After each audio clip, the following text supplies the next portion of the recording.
բռնությունը փոխանցվում է ժառանգաբար։ Հայրը օրինակ է ծառայում երեխաներին եւ ժառանգում է այդ բռնությունը երեխային, որովհետեւ ինչ տեսավ երեխան, այն էլ անելու է։ Հիշում ես, որ ասում են Ամերիկայում ինչ-որ օրենք է եղել, որ տարել են ինչ-որ օրենք չէ, կներեք, ինչ-որ բան է եղել, ներքին, որ ծնողներին տարել են կալյասկայով ձորից շուռ են տվել, չգիտեմ, շպրտել են, չգիտեմ, ինչ-որ տես բան է եղել, ձեր ծնողներին,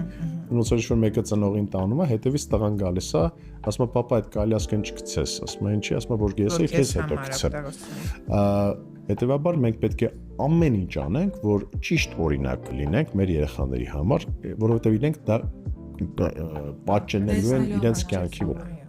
Եվ աղջիկները դժբախտ են, որովհետև նույնիսկ 16 տարեկան է չի լրանում, որոշում են փախնել այդ տվյալ ընտանիքներից, գնում են ավելի վատ ընտանիք են ընկնում, շատ մենք օրինակներ ունենք մեր շրջապատում ու շատ ցավալի է։